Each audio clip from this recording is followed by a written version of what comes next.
Selamat pagi saudara-saudara terkasih dimanapun saudara terkasih berada saat ini, baik di rumah maupun di tempat aktivitas.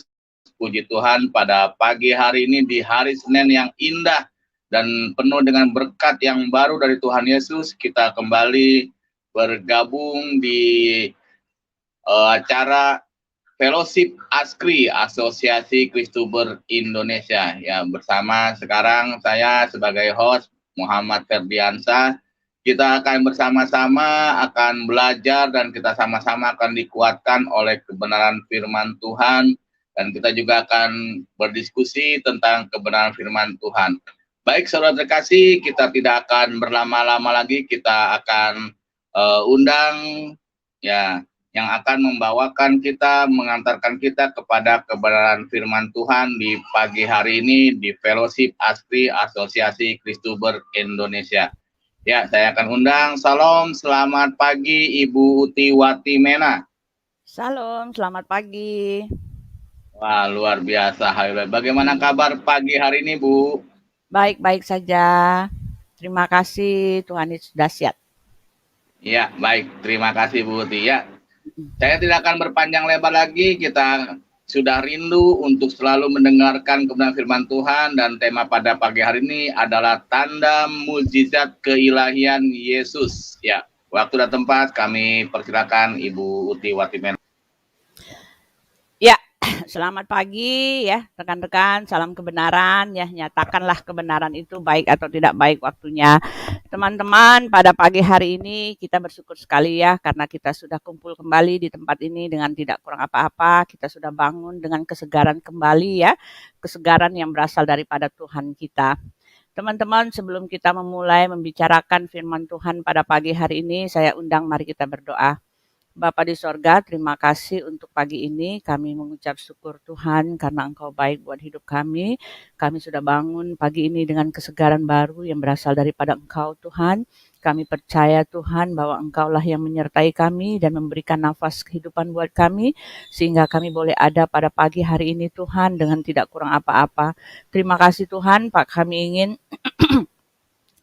ingin membahas firman Tuhan, kami ingin mengerti kehendak Tuhan, kami ingin dibentuk, diperbaharui dan dipertumbuhkan iman percaya kami kepadamu Tuhan. Oleh sebab itu Tuhan, berkata-katalah dalam bibir mulut hamba, sertai ibadah ini juga Tuhan, supaya semuanya yang keluar dari mulut hamba sungguh-sungguh berasal daripada Tuhan. Kami mohon berkat Tuhan turun atas ibadah ini Tuhan, penyertaan-Mu turun, supaya semua yang mendengarnya sungguh-sungguh juga diperbaharui imannya Tuhan, makin bertumbuh-tumbuh dalam iman percaya mereka kepadamu. Terima kasih Bapa, dalam nama Tuhan Yesus kami berdoa dan mengucap syukur. Amin. Ya, selamat pagi ya semuanya. Senang sekali ya hari ini kita sudah ada lagi di tempat ini. Teman-teman, pada pagi hari ini topik pembahasan saya ya. Pembahasan saya pada pagi hari ini adalah saya ingin berbicara ya, teman-teman.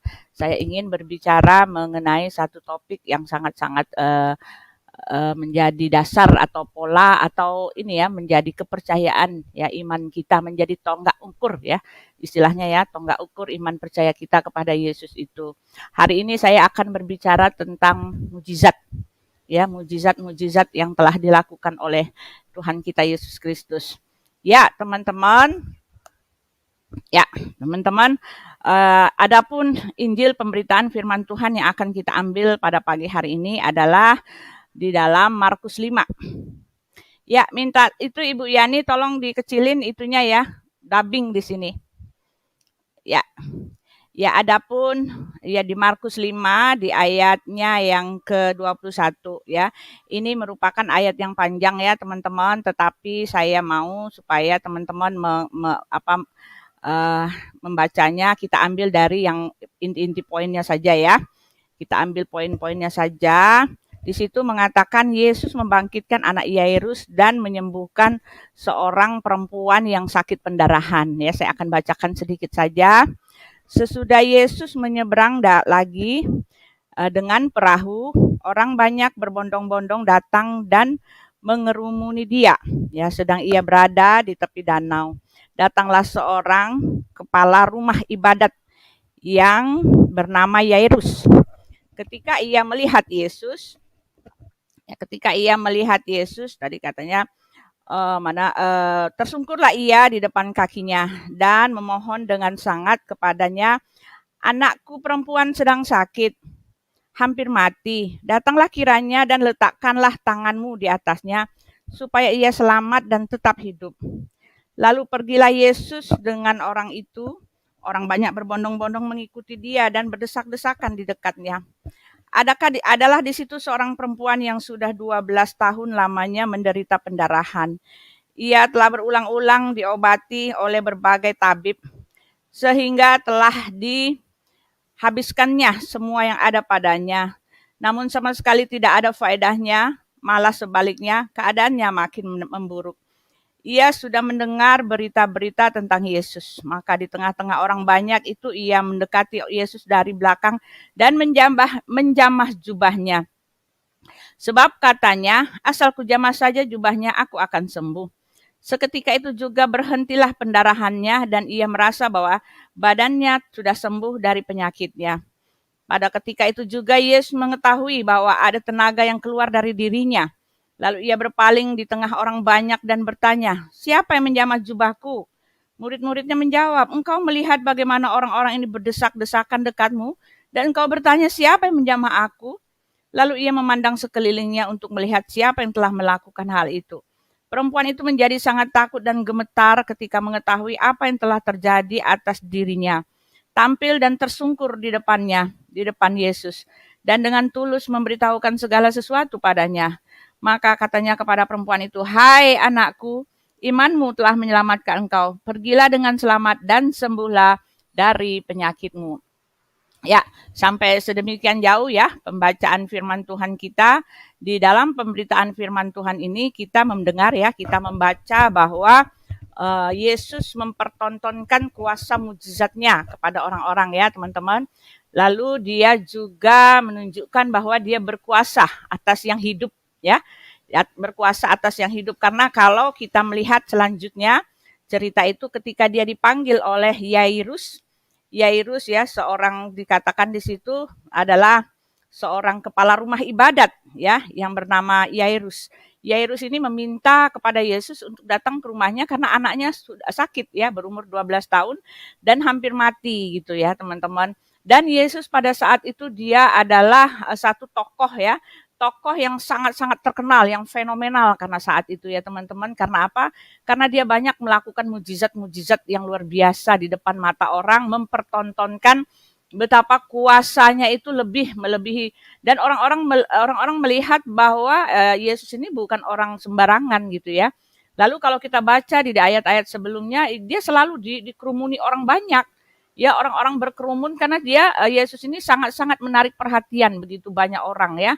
Dia dikerumuni, diikuti, didesak-desak gitu. Karena orang ingin bersentuhan, ingin melihat Yesus secara langsung gitu. Karena mereka sudah mendengar berita tentang luar biasanya manusia ini. Ya, istilahnya begitu ya, teman-teman. Lalu ada di situ dibilang ada seorang kepala rumah ibadat yang bernama Yairus. Nah, bisa kita bayangkan kepala rumah ibadat. Sudah pasti pada saat itu kekristenan belum ada, jadi rumah ibadat di situ adalah rumah ibadat orang-orang Yahudi ya. Seorang yang mengikuti Taurat-Taurat yang begitu ketat gitu ya, mengikuti teladan Taurat, perintah dari hukum Taurat yang begitu ketat.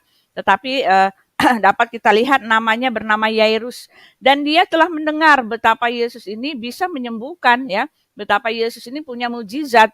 Tetapi sebetulnya teman-teman ya, ini agak unik saya lihat di sini karena orang-orang Yahudi, orang-orang pimpinan-pimpinan, orang-orang Farisi ya, ahli-ahli Taurat itu mereka apalagi ini dikatakan kepala rumah ibadah gitu ya, ibadat ya. Itu sebetulnya harusnya sama ya dengan yang lain ya. Mereka tuh sangat-sangat tidak suka kepada Yesus ya. Mereka adalah orang yang sombong gitu. Tetapi ini salah satu ya, ini salah satu, ini pengecualian saya lihat.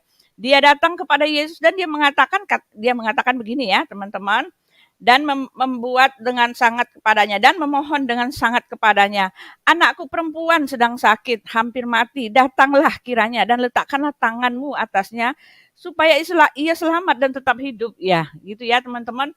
Jadi ini pengecualian dan dia mempercayai Yesus itu akan menghidupkan anaknya dan dia memohon dengan sangat hebat gitu, memohon-mohon di tengah kerumunan orang banyak itu teman-teman.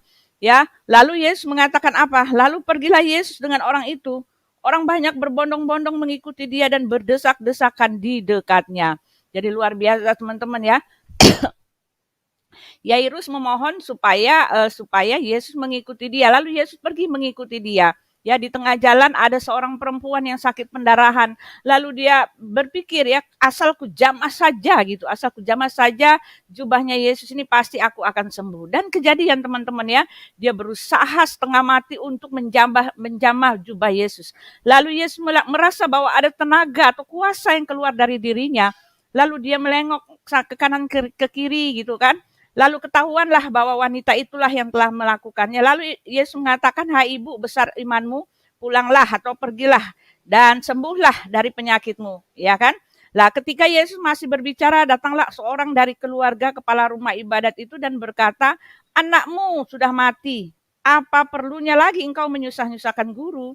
Tetapi Yesus tidak menghiraukan perkataan mereka dan berkata kepada kepala rumah ibadat itu, janganlah takut, percaya saja.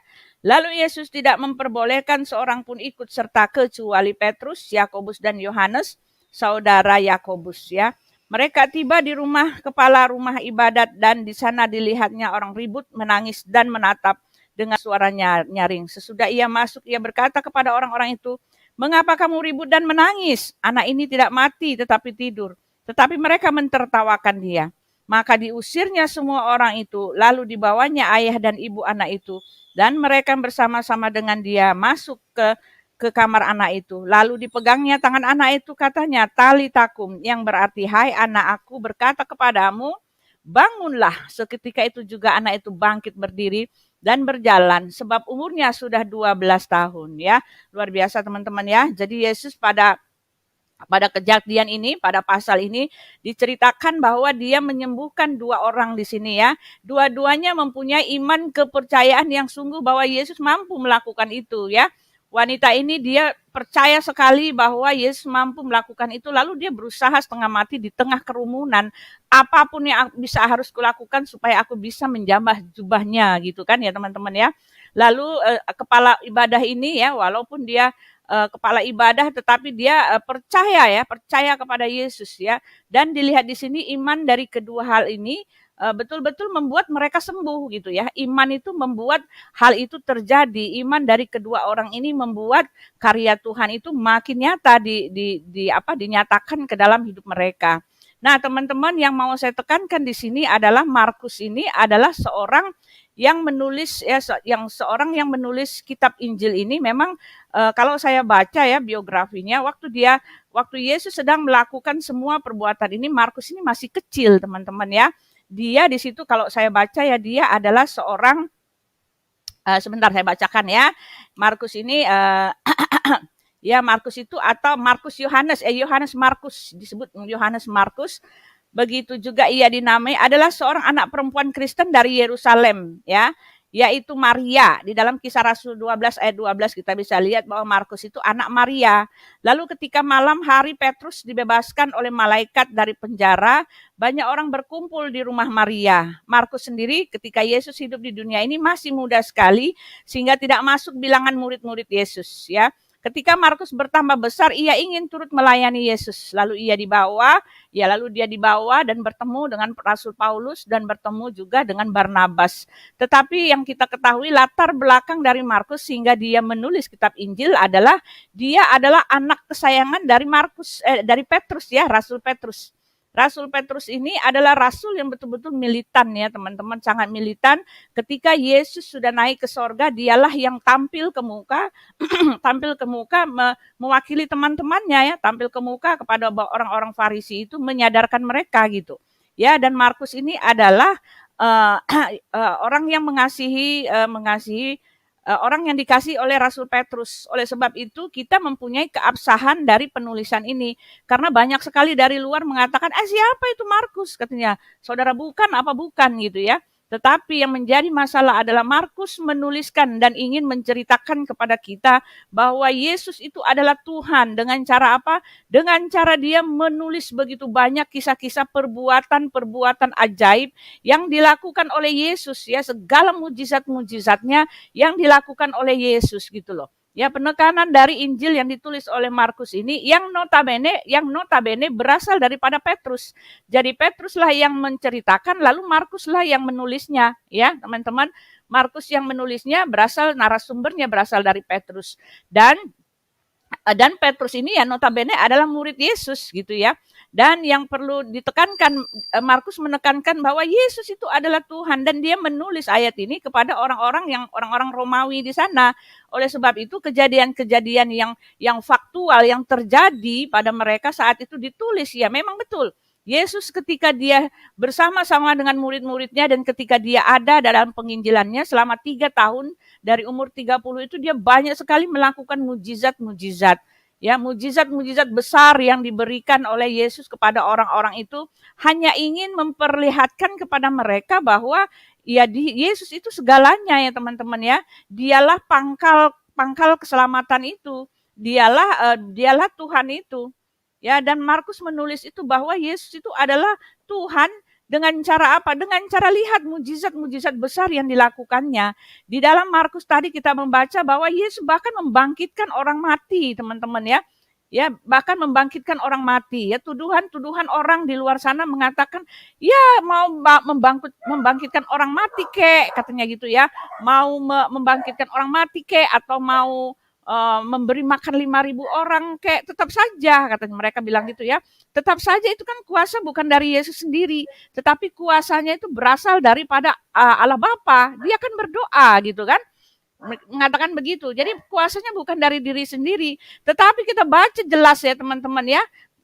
Mujizat yang dimiliki Yesus bukan dapat pemberian ya. Mujizat atau kuasa ilahi yang dimiliki oleh Yesus bukanlah berasal dari pemberian ya. Tetapi memang dia mengatakan bahwa dia menerima kuasa. Tetapi sekali lagi kita melihat di sini bahwa aku dan Bapa adalah satu. Sebagai anak dia menerima kuasa, tetapi sebagai Bapa dialah pemberi kuasa itu. Aku dan Bapa adalah satu. Hakikatnya satu ya teman-teman. Dan di dalam Markus 5 ayat 21 kita melihat bahwa ada kuasa yang keluar dari tubuhnya, dari tubuh Yesus itu. Ya, Yesus melihat ya orang perempuan itu berusaha untuk menjamahnya. Jadi itu menunjukkan kepada kita kuasa mujizat itu berasal daripada diri Yesus sendiri, keluar dari diri Yesus sendiri. Kuasa itu ada pada dirinya sendiri. Sedangkan murid-murid yang lain ya dikatakan di dalam Alkitab mereka menerima kuasa ketika mereka disuruh untuk pergi ke seluruh dunia untuk memberitakan Injil, pemberitaan kerajaan Allah itu mereka diberi kuasa. Kuasa mujizat yang dimiliki oleh semua orang itu nabi ataupun rasul mereka menerimanya, tetapi di sini Yesus adalah sumber kuasa itu ya. Yesus adalah mujizat sumber kuasa ilahi itu dari tubuhnya. Ketika itu dilihat keluar, dia merasa ada sesuatu yang keluar dari dirinya. Sumber mujizat itu ada pada dirinya sendiri. Oleh sebab itu orang yang menjamahnya ketakutan setengah mati, tetapi Yesus mengatakan pergilah, imanmu telah menyelamatkan. Jadi kuasa keilahian Yesus itu berpangkal pada dirinya sendiri dan dia mengasihi orang-orang yang mempercayai dia, teman-teman ya. Walaupun sepertinya kalau orang sombong atau bagaimana akan marah ya, jangan kurang ajar kamu ya, ngambil kuasa saya gitu ya, seperti itu ya. Dan kalau Yesus mempertontonkan bahwa dia itu adalah Tuhan yang memiliki kuasa, tetapi dia mengasihi ya. Seorang kepala ibadat ini dia memohon dengan sangat, lalu Yesus mau ya, padahal orang berdesak-desakan ya teman-teman ya. Desak-desakan, lalu dia bilang dia mau pergi ke rumah bapak ini gitu ya, melihat anak itu. Sampai di sana dilihat bahwa anak itu sudah mati ya, mereka sudah menangis-nangis, sudah melolong-lolong gitu. Tetapi Yesus memegang tangan anak itu lalu dia mengatakan talitakum. Lalu anak itu sembuh ya teman-teman. Anak itu sembuh dan dia hidup kembali. Dan lagi-lagi kuasa keilahiannya itu dipertontonkan. Yesus menghidupkan orang mati ada beberapa kali ditulis di dalam Alkitab. Dan Rasul Markus menyatakan kepada kita bahwa dialah itu ya. Dialah anak Allah itu, firman yang telah menjadi manusia. Dan dia memiliki kuasa. Contohnya apa? Dia mempunyai mujizat. Mujizat itu berasal dari dirinya sendiri. Karena apa? Karena dia memberikan kuasa mujizat ilahi itu kepada murid-muridnya. Dialah yang memberikan mujizat itu. Kalau dia memang penerima mujizat, ya penerima kuasa itu ya dia hanya menerima. Tetapi Yesus berotoritas. Dia memberikan kuasa, dia memberikan tanda-tanda keilahian kepada ke-12 rasulnya, teman-teman ya. Bahkan ketika dia naik ke sorga, dia mengirimkan Roh Kudusnya. Yang seperti ini tidak bisa kita anggap sebagai manusia biasa gitu teman-teman ya. Lalu penekanannya di sini adalah dia yang maha kuasa, dia yang maha adil, dia yang maha sempurna itu. Dan dia yang memiliki kuasa ilahi, segala kuasa itu dimiliki olehnya. Dia mau dan menuntut kita supaya kita percaya gitu ya teman-teman ya. Supaya kita percaya. Ya kalau kita tidak percaya gitu makanya tidak akan terjadi. Ya pada saat itu orang-orang di dalam Markus 16 ayat 17 ya, kita lihat sebentar ya. Orang-orang Farisi itu mereka nggak percaya teman-teman ya. Mereka mengikuti Yesus kemana-mana karena takjub oleh perbuatan-perbuatan ajaib. Tetapi hati mereka tertutup ya, hati mereka tertutup dan mereka sama sekali tidak mau menerima kenyataan ya bahwa Yesus punya kuasa keilahian itu. Ya, mereka satu ini dikatakan di dalam Matius 12 kita melihat ya, mereka malah bilang begini, mereka meminta tanda kepada Yesus. Matius 12 saya bacakan kepada teman-teman ya, mereka meminta tanda kepada Yesus. Dia bilang begini ya, ayat yang ke-28 ya, dia mengatakan begini. Matius 12 ayat 38 ya, teman-teman. Ya ini dia dikatakan di sini. Pada waktu itu berkatalah beberapa ahli Taurat dan orang-orang Farisi kepada Yesus, "Guru, kami ingin melihat suatu tanda daripadamu." Tetapi jawabnya kepada mereka, angkatan yang jahat ini tidak setia ini menuntut suatu tanda, tetapi kepada mereka tidak akan diberikan tanda selain tanda Nabi Yunus. Nah gitu ya teman-teman ya. Mereka sudah melihat, mereka sudah mengetahui, sudah mendengar ya kuasa mujizat yang dimiliki oleh Tuhan Yesus dan segala perbuatan-perbuatan ajaib. Malah mereka bilang, coba sini, tunjukkan kepada kami guru katanya. Apa tandanya kamu itu berasal dari Tuhan gitu. Dia katakan gini ya. Makan ini ya, guru kami ingin melihat suatu tanda daripadamu. Nah gitu kan, kami ingin melihat suatu tanda apa yang mereka maksudkan? Tanda bahwa dia berasal dari Allah, padahal mereka sudah melihat kuasa ilahi itu telah dipertontonkan, padahal mereka mengikuti kemana Yesus pergi, tetapi pengikutannya itu bukan berarti karena ingin mereka mempercayai Yesus, tetapi karena ingin melihat apa sih yang dilakukan oleh orang ini gitu ya, hati mereka tertutup. Lalu Yesus mengatakan kepada angkatan yang jahat ini tidak akan diberikan tanda selain tanda Yunus gitu ya. Jadi Yesus tidak mempercayakan dirinya kepada orang-orang yang tidak mau membuka hatinya teman-teman ya. Kepada orang-orang Farisi itu Yesus menutup diri ya. Kenapa Yesus menutup diri? Kalau kita pelajari lagi, Yesus menutup diri, tidak memperkenalkan dirinya sungguh-sungguh siapa dia itu kepada orang-orang Yahudi itu adalah karena waktunya belum tiba gitu teman-teman ya. Waktunya belum tiba itu apa? Karena ketika mereka sudah mengetahui, sudah mendapatkan fakta bahwa Yesus ini adalah anak Allah, bahwa benar dia adalah anak Allah yang itu firman yang telah menjadi manusia, adalah benar bahwa dia ini Mesias itu, akhirnya mereka mempunyai alibi, mempunyai dalil ya, untuk membuktikan bahwa Yesus telah menghujat Tuhan gitu ya. Jadi kita melihat betapa hancurnya, betapa kotornya, betapa jahatnya pikiran-pikiran yang menguasai orang-orang Farisi ini gitu loh. Hanya karena kebencian, karena apa? Karena merasa iri. Ya, karena sebelum Yesus itu ada menginjilin itu, mereka adalah orang-orang yang dipandang hebat gitu ya. Kedudukan sebagai seorang ahli Farisi pada saat itu adalah kedudukan yang mempunyai kasta dan citra diri yang sangat tinggi. Mereka dihargai di mana-mana, mereka dihormati di mana-mana, dipuji-puji, dielu-elu gitu teman-teman. Bahkan mereka dengan sombongnya, mereka dicatat bahwa mereka berdiri di jalan-jalan lalu berdoa supaya dilihat orang, lalu mereka makan puji. Nah, tetapi ketika mereka sedang gila-gilanya minta dipuji ya, sedang bangga-bangganya pada diri sendiri, datanglah sosok Yesus ini. Yesus menunjukkan segala sesuatu yang berasal daripada Tuhan dan ini mempermalukan mereka. Ya, Yesus menyembuhkan orang sakit, Yesus memberikan mujizat, Yesus menyembuhkan orang perempuan yang sakit pendarahan itu, bahkan dia menghidupkan orang mati di depan banyak orang. Ini membuat mereka iri ya, teman-teman ya. Mereka marah karena citra atau pamor mereka menjadi kurang oleh sebab itu. Orang-orang tidak lagi berbondong-bondong mendekati mereka, tetapi sudah beralih kepada Yesus. Nah, inilah yang pertama-tama yang mendasari mereka untuk menangkap Yesus. Mereka benci setengah mati dan Yesus tahu ketika mereka sudah punya alasan untuk menangkap Yesus, mereka akan menangkap dia lalu mengatakan bahwa Yesus menista Tuhan karena dia telah mempertontonkan, dia telah menunjukkan bahwa dia itu adalah anak Allah dan orang-orang Farisi ini tidak terima, teman-teman ya. Tidak terima. Kami nggak mau punya Mesias yang seperti ini, cuma anak tukang kayu gitu kan. Nah, untuk orang-orang Farisi ini mereka datang kepada Yesus, saya mau minta tanda, tunjukkan tandanya. Lalu Yesus mengatakan tidak akan pernah dikasih tanda kepada mereka. Mereka boleh memiliki apapun yang mereka mau. Mereka boleh bisa memiliki kesenangan bisa kaya gitu ya teman-teman ya. Mereka bisa menjadi orang-orang terhormat. Mereka akan memperoleh apa yang menjadi keinginan hati mereka. Tetapi untuk mujizat Tuhan, untuk tanda keilahian, untuk kebesarannya, Tuhan Yesus tidak akan pernah menyatakan kepada mereka gitu ya. Ya orang-orang seperti ini tidak akan pernah menerima melihat kuasa Yesus itu. Orang-orang yang tidak rendah hati ini, mujizat tidak pernah terjadi kepada diri mereka gitu teman-teman ya. Orang-orang yang tidak mengandalkan Tuhan, pekerjaan karya Tuhan yang hebat itu tidak pernah dinyatakan ke dalam diri mereka. Bolehlah mereka menjadi orang yang kaya, bolehlah mereka menjadi orang yang terkenal. Tetapi Tuhan tidak pernah menjamah hati mereka teman-teman ya. Ini yang perlu kita ketahui. Tuhan akan menjauhkan diri, tidak akan pernah dikasih tanda. Dan Tuhan menyatakan bahwa dia tidak akan mempercayakan dirinya kepada mereka.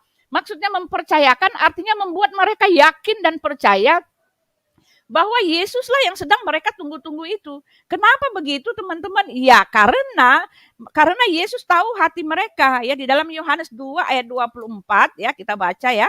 Yohanes 2 ayat 24 dikatakan di sini dengan jelas teman-teman ya, kita baca ya, saya bacakan ya. Ya, ayat 24 di situ dikatakan, ini mata saya teman-teman agak rabun nih udah harus pakai kacamata. Susah banget baca. Tetapi Yesus sendiri tidak mempercayakan dirinya kepada mereka karena ia mengenal mereka semua.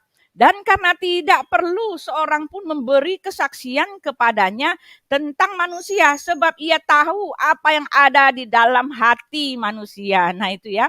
Jadi kuasa Allah tidak akan pernah nyata kepada orang yang tidak mau mencari dia dengan sungguh-sungguh ya. Mereka meminta tanda kepada Yesus. Coba tunjuk kalau kamu ini adalah Tuhan. Tetapi kepada mereka memang tidak pernah akan diberikan ya, tidak pernah akan diberikan satu tanda apapun ya. Di dalam ayat selanjutnya lagi kita baca. Dan sementara ia di Yerusalem selama hari raya Paskah, banyak orang percaya dalam namanya karena mereka telah melihat tanda-tanda yang diadakannya. Nah, itu ya. Kepada orang lain yang hatinya tulus ya, kepada orang lain yang betul-betul ingin mengetahui, ingin mendapatkan penerangan siapa sih orang ini gitu ya. Yesus memberikan tandanya. Di dalam Yohanes 2 ayat 23 dikatakan karena mereka telah melihat tanda-tanda yang diadakannya. Banyak orang percaya dalam namanya ya. Ya, jadi banyak orang percaya dalam namanya. Tetapi khusus untuk orang Yahudi ini mereka tidak memperoleh tanda-tanda itu. Nah, sekarang ininya buat kita apa teman-teman ya? Di dalam Ibrani 2 ayat 4 sekarang aplikasinya untuk kita itu apa teman-teman ya? Dari kisah perjalanan dari Yairus kepala ibadat ini walaupun dia adalah kepala ibadah tetapi dia percaya kepada Yesus ya. Ini pengecualian kayaknya ya teman-teman ya. Biasanya kita baca bahwa kepala ibadat ya, orang-orang Farisi ya, ahli-ahli Taurat itu mereka membenci Yesus, tetapi ini satu yang Yairus ini dia percaya. Bahkan dia meminta Yesus untuk datang ke rumahnya. Lalu Yesus mempertontonkan mujizatnya. Dan untuk perempuan pendarahan itu dia percaya gitu teman-teman ya. Lalu Yesus mempertontonkan ketuhanannya. Kalau kita percaya Yesus dengan leluasa sekali teman-teman, dengan sangat leluasa ingin menunjukkan kuasanya kepada kita. Nah ini dia ya, ingin menunjukkan siapa dirinya. Dengan sangat senang sekali Yesus akan memperkenalkan siapa dirinya. Maka kita akan melihat begitu banyak mujizat-mujizat, bahkan kita melihat siapa Tuhan itu gitu loh. Bahkan kita sampai terkagum-kagum gitu. Ketika kita mengandalkan, kita percaya, kita betul-betul beriman kepada Dia, kita akan melihat, kita akan dibukakan, dan Yesus akan mempertontonkan siapa dirinya. Kita akan mempunyai pengetahuan yang jelas sejelas-jelasnya siapa Dia itu gitu loh. Karena Dia memperkenalkan dirinya, menunjukkan dirinya, menyatakan dirinya, alias mempercayakan dirinya kepada kita, teman-teman ya. Makanya orang Kristen itu dituntut untuk beriman, percaya, rendah hati. Kenapa? Karena dengan kerendahan hati kita mengandalkan hidup kita kepada Tuhan kita itu, kita akan melihat perkara-perkara besar akan dilakukan kepada kita. Ya teman-teman ya, contoh yang sangat luar biasa, saya sering sekali mengalaminya teman-teman ya, sering banget gitu loh mengalami. Terhadap perkara-perkara kecil aja saya udah minta doa, Tuhan saya nggak punya duit gitu kan. Kalau saya udah nggak punya duit, saya diam aja, saya nggak mau gitu sebelumnya, nggak mau. Kalau nggak kepepet, nggak bakalan saya minta ini gitu ya, minta tolong sana, minta tolong sini, nggak. Kalau nggak punya duit ya udah diam aja, nggak makan deh sekalian, kelaparan deh sekalian. Tetapi Tuhan akan memberikan gitu loh. Nggak pernah dibiarkan kelaparan sampai saya nggak punya makanan sama sekali. Tuhan memberikan dengan sangat ajaib gitu loh teman-teman. Ya Tuhan saya nggak punya uang, saya harus gini, dikasih teman-teman. Tepat pada waktunya dikasih. Dan kalau kita sudah dikasih apa yang kita minta, kita langsung, wah luar biasa Tuhan itu ya, hebat dia ya. Lalu kita memperoleh pengertian, siapa dia ini gitu loh. Ketika kita memohon dengan sangat untuk dia memberi, lalu dia memberi, kita akan melihat dan kita akan merasakan dan kita akan menjadi tambah kasih kepadanya gitu loh. Ya, jadi Tuhan itu membangun hubungan relationship ya, hubungan yang erat dengan anak-anaknya. Anak-anaknya yang percaya kepadanya itu dijamin teman-teman ya. Dijamin bahwa kita akan melihat mujizat-mujizatnya, kuasa-kuasanya itu. Ya, saya waktu saya sakit itu wah nggak bisa lagi berkata apa-apa gitu teman-teman. Tapi saya hanya bisa mengarahkan pikiran saya kepada Tuhan. Karena dalam kelemahan itu berpikir pun nggak bisa. Cuma saya ingat Tuhan Yesus kasihani saya. Saya percaya gitu teman-teman ya. Dan saya melihat mujizatnya. Saya hidup sekarang ini karena Dia memberikan saya hidup. Coba lihat di tengah kamu katanya pada mati semua gitu. Wah ini perbuatan dahsyat teman-teman ya. Perbuatan dahsyat yang Tuhan lakukan ketika kita percaya gitu teman-teman ya. Ketika kita mengandalkan Dia, ketika kita mengerti bahwa Dia adalah Tuhan dan kita menggantungkan hidup kita sungguh-sungguh kepada Dia. Ya, untuk orang-orang Farisi yang melihat dengan mata kepalanya sendiri, ya mereka tuh dengan mata kepalanya sendiri mereka udah melihat betapa Yesus itu memberikan kuasanya, menunjukkan kuasanya bahwa Dia itu adalah Tuhan yang memiliki kuasa ilahi. Dia adalah Tuhan, adalah anak Allah itu dengan cara apa yang ditekankan oleh Markus bahwa Dia itu memiliki kuasa ilahi itu. Kuasa ilahi itu berasal dari dirinya sendiri, keluar dari tubuhnya sendiri. Lalu Dia memberikan kuasa ilahinya itu kepada murid-muridnya. Dicatat dengan jelas teman-teman. Ya, mana ada orang yang mempunyai, mana ada orang bisa mengejawantahkan, mengirimkan atau mentransfer ya kekuasaan ilahinya itu kepada yang lain. Enggak ada teman-teman ya. Tetapi Yesus melakukannya, Dia memberikan kuasa kepada murid-muridnya. Mereka akan menyembuhkan orang sakit, mereka akan mencelikkan mata orang buta. Bahkan mereka ketika mereka terpaksa gitu ya, kalau dalam keadaan insidental, mereka minum racun, mereka nggak mati gitu kan. Digigit ular, Rasul Paulus itu nggak mati. Nah seperti ini, Yesus mempertontonkan Dialah pemilik otoritas kuasa keilahian itu. Ditulis dengan jelas oleh Markus. Tetapi orang-orang Farisi ini, ya orang-orang Farisi ini sama sekali tidak mau melihat gitu teman-teman ya, karena kesombongan mereka, karena keangkuhan mereka, nggak terbuka hati mereka. Mereka mencari-cari Yesus, mengikuti mereka hanya melihat takjubnya. Ah ini mah apaan katanya gitu ya. Ini bahkan mereka mengatakan dengan kuasa setan kamu melakukan itu gitu teman-teman ya. Bahkan mereka mana buktinya bahwa kamu itu dari Tuhan gitu ya. Mereka mengatakan seperti itu. Dan Alkitab dengan jelas mengatakan kepada orang ini tidak akan pernah ya. Tinggallah mereka dalam pikiran mereka. Mereka merasa bahwa Yesus bukanlah Tuhan, bukanlah anak Allah. Ya jadilah seperti apa yang mereka pikirkan. Dan tersesatlah mereka gitu ya teman-teman ya. Tetapi satu ending yang bisa kita lihat, pelajaran yang sangat luar biasa ketika kita seperti Yairus ini, walaupun dia adalah seorang pimpinan kepala ibadat, tetapi dia mendengar, dia percaya, dia memohon, bahkan mengajak Yesus untuk datang ke rumahnya, teman-teman. Ini adalah ekspresi dari kepercayaan seseorang gitu, teman-teman ya. Ini ekspresi bahwa imannya itu menunjukkan kepada kita bahwa dia meminta dengan sangat, memohon dengan sangat supaya anaknya itu disembuhkan. Dan dia melihat itu teman-teman ya. Dia melihat, dia mendapatkan apa yang dia mau karena iman percayanya gitu ya teman-teman. Dan kita semua pada saat ini saya mengundang kita semua untuk lebih mempercayai Tuhan gitu loh. Untuk lebih mengandalkan hidup kita kepada dia, kepada Yesus itu. Karena apa?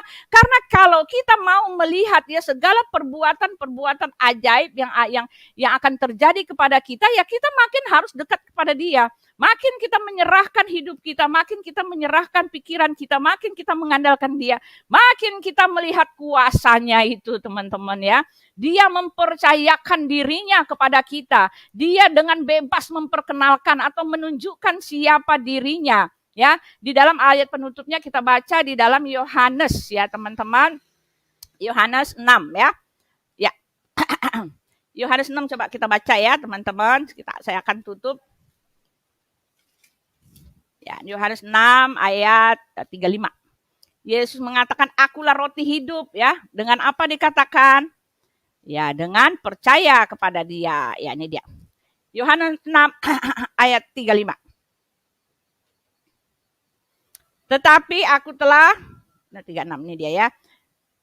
Kata Yesus kepada mereka, akulah roti hidup. Barang siapa datang kepadaku, ia tidak akan lapar lagi. Dan barang siapa percaya kepadaku, ia tidak akan haus lagi.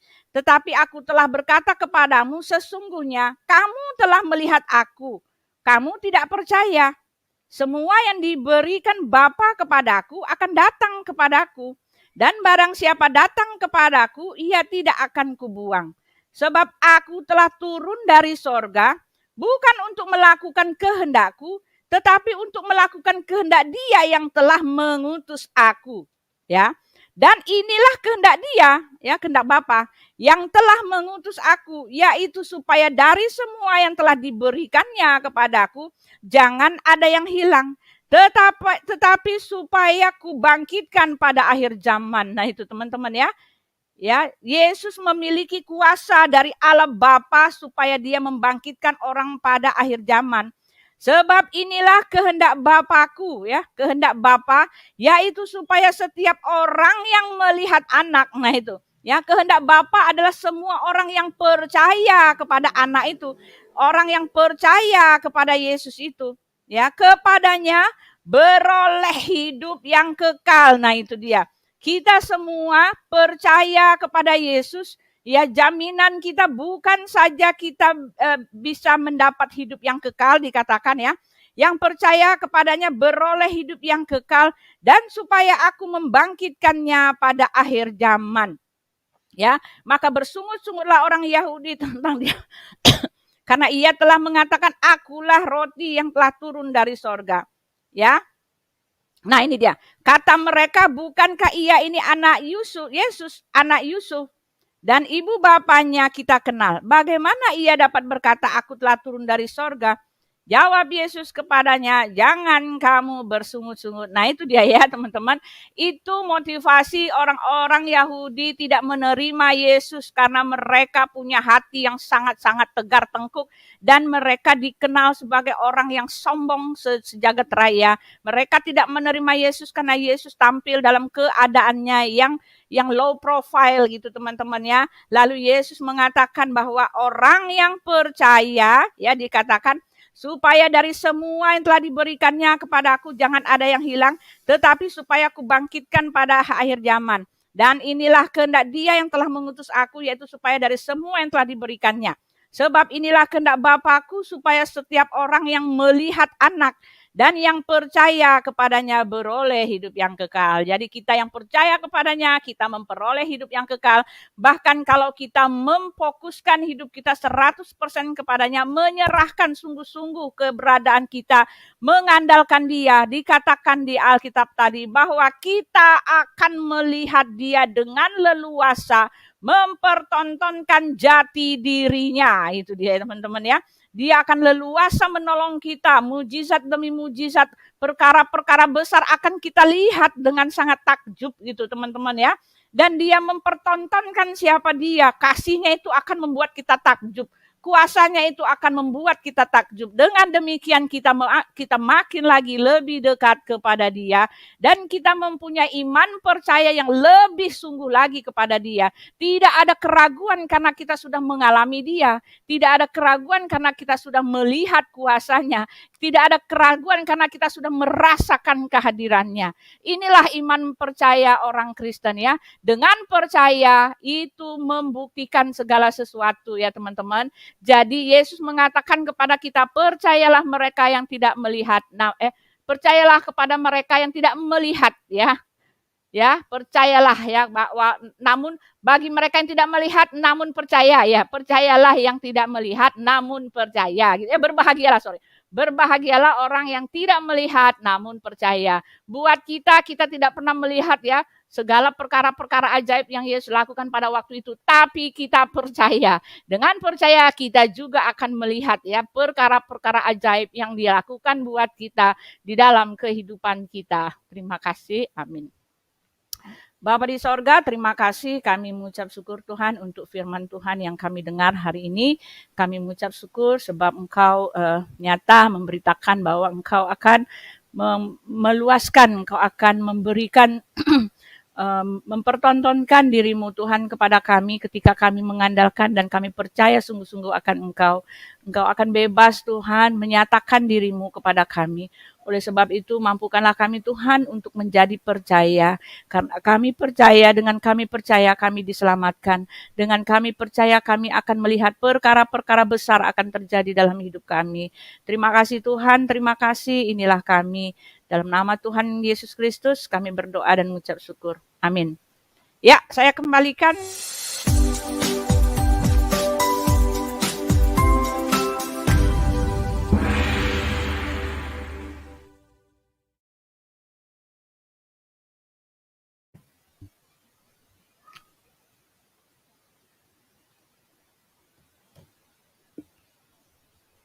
Ya, baik, terima kasih Ibu Uti yang telah menyampaikan firman Tuhan dengan tema tanda mujizat keilahian Yesus. Luar biasa ya, pagi hari ini saudara terkasih kita sudah diberkati oleh kebenaran firman Tuhan yang sangat luar biasa. Kita harus percaya dan yakin bahwasanya tanda mujizat yang datang dari Tuhan Yesus itu adalah mujizat keilahian, bukan mujizat kenabian, tetapi yang Tuhan Yesus tunjukkan adalah mujizat keilahian ya. Baik, kita akan undang saudara-saudara kasih kita yang sudah hadir di live pada pagi hari ini. Salam Bapak Api Kristus sudah menyala. Ya, shalom. Selamat pagi, ya, shalom semuanya. Hadir bersama kita. Salam, selamat pagi Ibu Pendeta Suryani Pantau. Ya, shalom. Ya. Shalom Pak. MPV. Sama kita. Salam Ibu Pendeta. Salam. Selamat pagi Bapak John Hidayat. Salam. Selamat pagi Pak.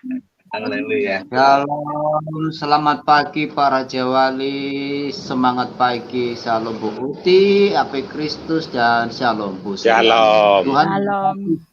Salam kenal ya, Pak John Hidayat.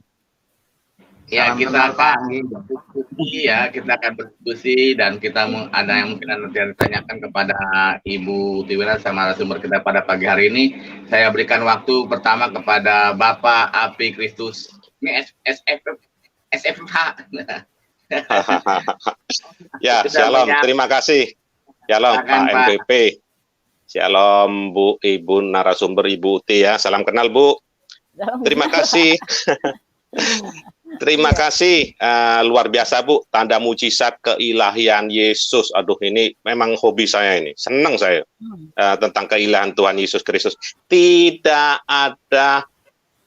ada keraguan sedikit pun keilahian Tuhan Yesus Kristus. Karena apa?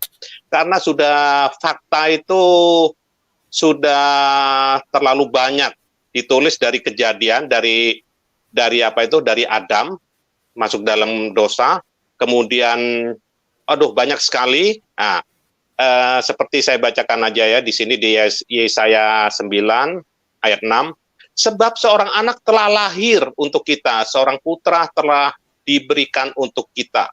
Lambang pemerintahan ada di atas bahunya, dan namanya disebutkan orang, penasihat ajaib, Allah yang perkasa, Bapa yang kekal, Raja damai. Nah, ya. Itu nubuatan. Kemudian ketika lahir sudah disembah, saudara. Waduh, luar biasa. Ketika lahir sudah disembah. Di dalam Matius 2, saya bacakan agak banyak ya, nggak apa-apa ya. Orang-orang Majus, waduh banyak loh ini. Orang-orang Majus dari timur. Matius 2 ayat 1. Sesudah Yesus dilahirkan di Bethlehem. Jadi Bethlehem itu ternyata nggak ada korma ya, nggak ada pohon korma ya. Ayak wae ya yang nulis di Bethlehem ada pohon korma ya.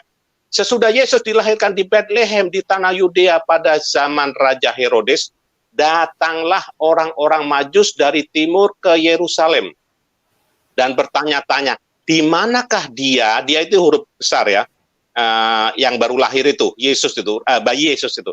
Raja orang Yahudi yang baru dilahirkan itu, kami telah melihat bintangnya di timur dan kami datang untuk menyembah dia. Dia huruf besar ya, saudara ya. Aduh, bintang juga ya sebagai tanda, karena bintang itu dia yang menciptakan hanya dengan firman. Ketika Raja Herodes mendengar hal itu, terkejutlah ia beserta seluruh Yerusalem. Maka dikumpulkannya semua imam, kepala, dan ahli Taurat bangsa Yahudi. Lalu dimintanya keterangan dari mereka di mana Mesias akan dilahirkan. Mereka berkata kepadanya, di Bethlehem di tanah Yudea, karena demikianlah ada tertulis dalam kitab Nabi. Luar biasa ya, nubuatnya itu bergudang-gudang. Dan engkau Bethlehem, tanah Yehuda, engkau sekali-kali bukanlah yang terkecil di antara mereka yang memerintahi Yehuda. Karena daripadamulah akan bangkit seorang pemimpin yang akan menggembalakan umatku, huruf besar ya, Israel. Ini luar biasa. Lalu dengan diam-diam Herodes memanggil orang-orang Majus itu dan dengan teliti bertanya kepada mereka, bila mana bintang itu nampak.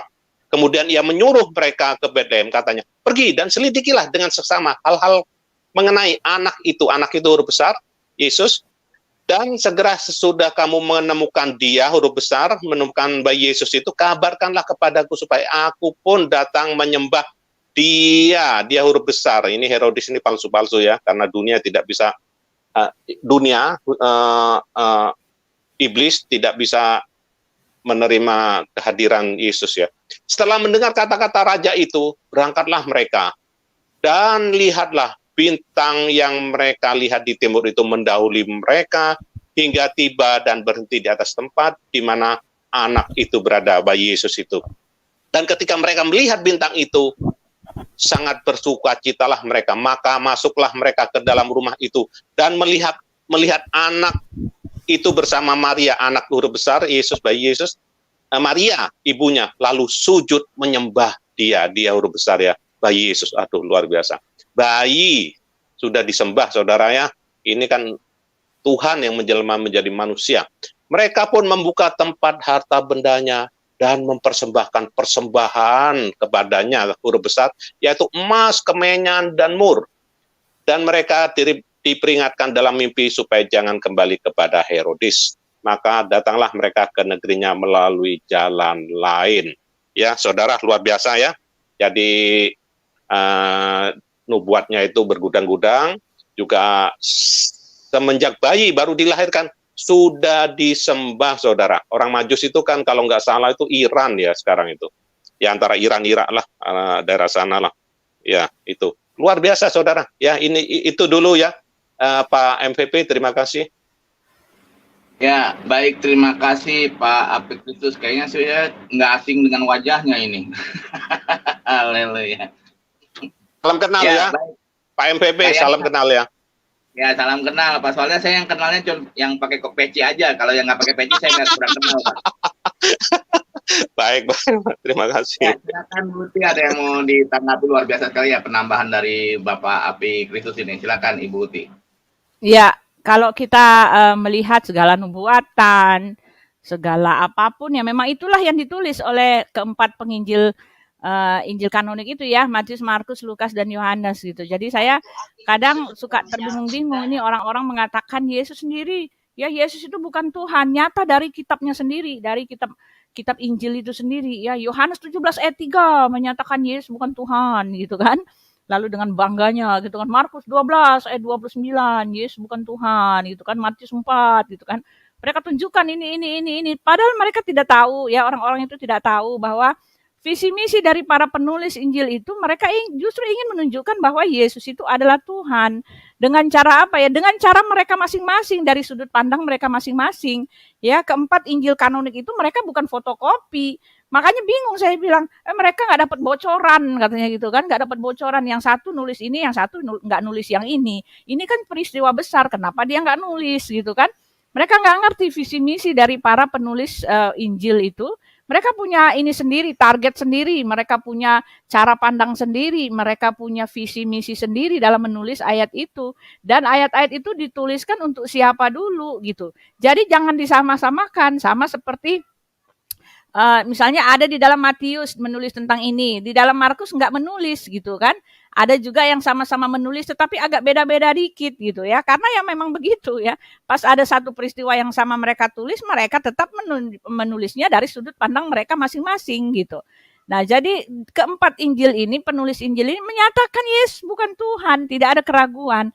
Markus yang kita baca tadi, Yesus adalah Tuhan dengan cara dia banyak sekali menulis mujizat-mujizat keilahian yang sudah dibuat oleh Yesus. Tetapi penekanan dari Markus, asal kita percaya gitu kan. Itu dia. Asal kita percaya, kita akan melihat mujizat-mujizatnya. Dan asal kita percaya, Tuhan Yesus itu dengan sangat leluasa menjabarkan dirinya, siapa dirinya itu. Dan dia dengan sangat leluasa menunjukkan kuasanya kepada kita. Dan kita akan tercengang-cengang gitu kan. Orang-orang takjub gitu, dituliskan oleh Markus. Orang-orang takjub, orang-orang kebingungan, orang-orang sampai mereka berbondong-bondong mengikuti Yesus, sampai desek-desekan. Ini orang hebat gitu kan. Nah seperti itu ya. Tetapi intinya yang ditulis oleh Markus, Yesus adalah Tuhan karena dia menunjukkan kuasanya kepada kita, kuasa keilahiannya, dia mengampuni dosa, dia mengasihi kita, lalu dia menyembuhkan kita, asal kita percaya. Itu sih yang ditekankan oleh Rasul Markus ya. Lalu di Rasul Matius juga menunjukkan yang ditulis oleh yang dikatakan oleh Pak ini kan, Pak Gunawan itu, Rasul Matius menunjukkan bahwa Yesus adalah Tuhan dengan cara nubuat-nubuat. Jadi banyak sekali itu Matius saya baca di dalam kitab Matius itu. Dengan demikian genaplah yang ditulis oleh kitab suci. Nah itu dia penekanannya Yesus adalah Tuhan, adalah anak Allah itu karena dialah yang menggenapi segala nubuat yang tertulis dalam kitab perjanjian lama. Dan karena dia menulis kitab ini untuk orang-orang Yahudi yang tahu tentang Injil perjanjian lama itu, ya tentang kitab perjanjian lama itu. Orang-orang Yahudi kan tahu sejarah, maka dituliskanlah untuk mereka, lalu ditunjukkan ini loh yang ditulis ya oleh di dalam perjanjian lama itu, ini dia, Yesuslah dia penggenapan itu gitu. Jadi kita harus tahu dulu visi-visi mereka, penekanan mereka dalam menulis itu dan ditujukan untuk siapa.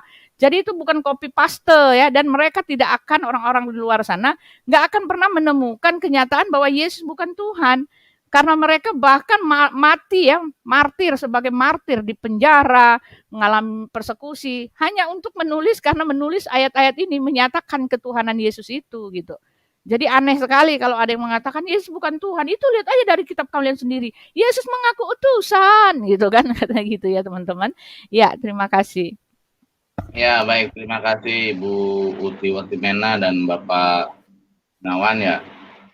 Saya pada pagi hari ini sangat terberkati sekali ya, dan saya semakin yakin lagi, dan saya patut berbangga dalam iman saya bahwasanya Tuhan Yesus banyak sekali nubuatan-nubuatan tentang Tuhan Yesus gitu. Tidak seperti Pak RT sebelah, tiba-tiba juk jadi Pak RT, nggak ada saksinya, nggak ada ibaratnya nubuatannya tiba-tiba jadi Pak RT gitu ya. Tapi saya berbangga sekali pada pagi hari ini firman yang disampaikan oleh hambanya ini sangat luar biasa dan sangat lebih menguatkan saya lagi. Ya, saya lanjut kepada Ibu Pendeta Suryani Pantau. Shalom, selamat pagi Ibu Suryani. Ya, shalom Pak Raja Wali, puji Tuhan. Shalom Bu Uti, shalom Pak George, Pak Shalom, John, and also Ibu Cynthia. Good morning ya. Ya, puji nama Tuhan. Hari ini pelajaran yang sangat luar biasa ya. Jadi Tuhan Yesus itu bukan hanya maha kuasa ya. Maha kuasa, dia dapat melakukan segala mukjizat ya. Memang segala kuasa di surga dan di bumi itu ada di dalam Tuhan Yesus karena dialah Allah. Dan kita juga harus tahu bahwa dia juga lah yang menciptakan alam semesta. Ayatnya banyak banget ya. Tidak ada segala sesuatu dijadikan tanpa dia ya. Jadi dia yang pemilik semuanya. Jadi mukjizat-mukjizat yang dia lakukan itu adalah mukjizat perbuatan-perbuatan ilahi. Tidak seorang pun yang dapat melakukan untuk menghidupkan orang mati ya. Ini menyatakan bahwa dialah sumber hidup itu sendiri. Dan kita melihat juga dia bukan hanya maha kuasa, tetapi dia maha tahu ya. Di dalam kitab sinoptis kita dapat melihat bagaimana ya keempat Injil ini juga menerangkan bagaimana Tuhan tahu apa isi hati mereka, apa isi hati pikiran orang-orang yang sekitar saat itu. Jadi dia mengetahui ya, mengetahui apa yang terjadi, apa yang sedang dipikirkan oleh manusia. Dan dia bukan itu saja, dia maha hadir. Di dalam beberapa empat Injil ini juga mencatat bagaimana ketika Tuhan mau didorong oleh orang ya, kemudian dia menghilangkan diri, dan kemudian kita lihat ketika murid-muridnya naik perahu ya, kemudian tiba-tiba dia datang di hadapan mereka berjalan di atas air. Dan di dalam Yohanes pasal yang ke-6 ayat 21 mereka mau menaikkan dia ke dalam perahu, dan seketika juga perahu itu sampai ke pantai yang mereka tuju. Jadi ketika Tuhan Yesus naik ke perahu, tiba-tiba mereka sudah sampai ke tempat tujuan ya. Jadi tiba-tiba sudah sampai ke tempat tujuan di mana mereka akan tuju. Ada banyak sekali mukjizat-mukjizat. Jadi ini adalah sifat-sifat dari Allah ya.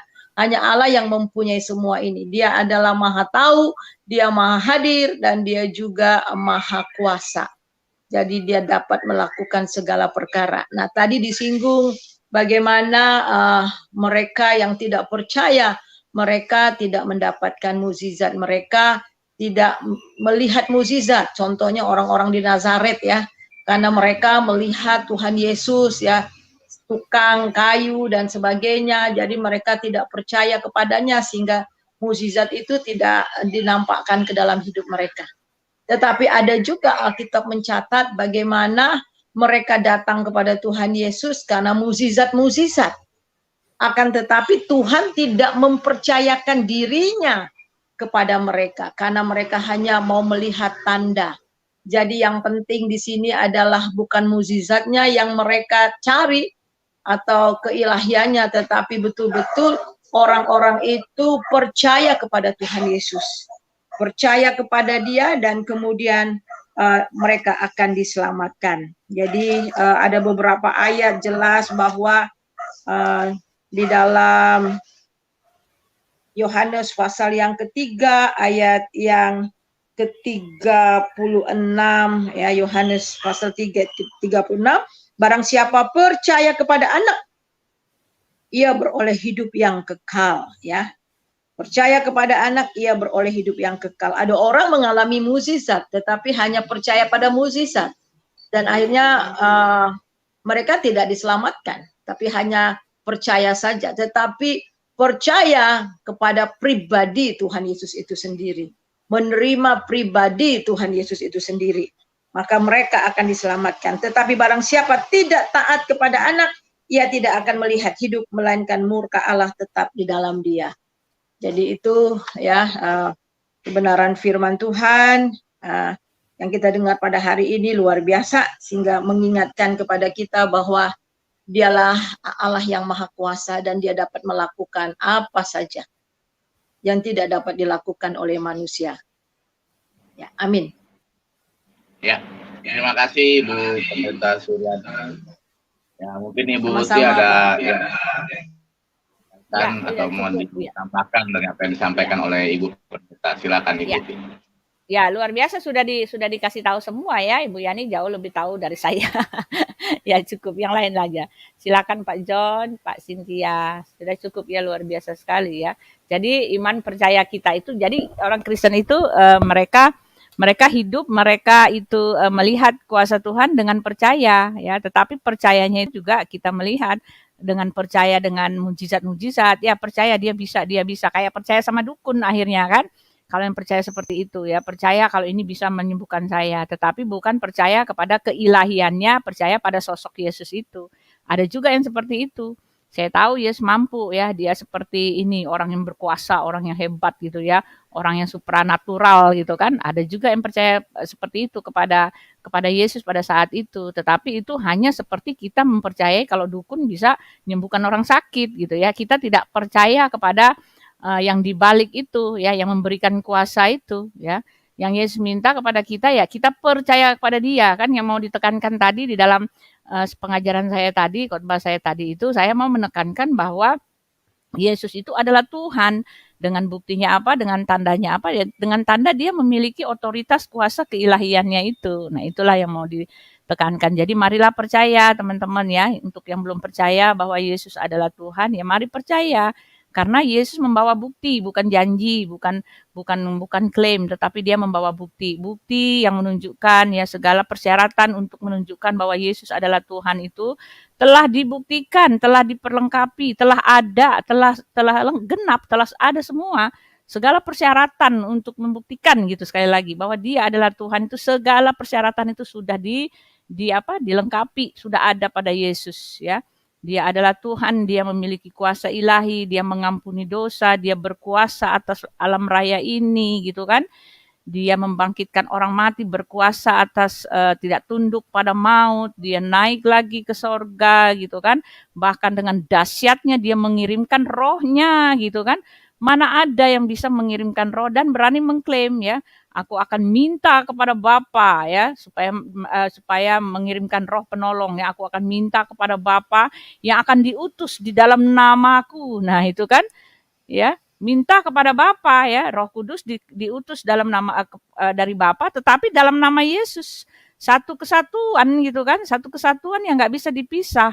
Jadi ketika orang bertanya, Yesus kan cuma ngaku utusan. Mana pernyataan bahwa Yesus mengaku Dia Tuhan? Nggak ada kan, gitu kan? Ya memang jelas dalam Alkitab Dia mengaku anak Allah, karena kita mempercayai Allah yang Tritunggal, tidak sama seperti mereka. Anak Allah, Allah Bapa itu jelas, memang ada Allah Bapa, Allah Anak gitu. Tetapi Yesus dengan jelas mengatakan segala kuasa telah diberikan kepadaku. Yesus jelas mengatakan Bapa tidak menghakimi siapapun. Yesus jelas mengatakan apa yang dimiliki Bapa itu juga dimiliki anak gitu kan. Apa yang dikuasakan Bapa itu juga dikuasakan anak. Bahkan Bapa dan anak itu pemberi hidup yang kekal. Bapakku yang memberikan mereka kepadaku lebih besar dari siapapun, tak seorang pun mengambil mereka dari tangan Bapa. Aku dan Bapa adalah satu. Nah, ini kata kunci yang tidak bisa kita hindari, teman-teman ya. Kata kunci yang merupakan kunci, dan kunci ini yang membuat terbuka semua kenyataan bahwa Yesus adalah Tuhan, anak Allah yang datang ke dalam dunia, firman yang telah menjadi manusia itu tercatat jelas di dalam Alkitab gitu loh.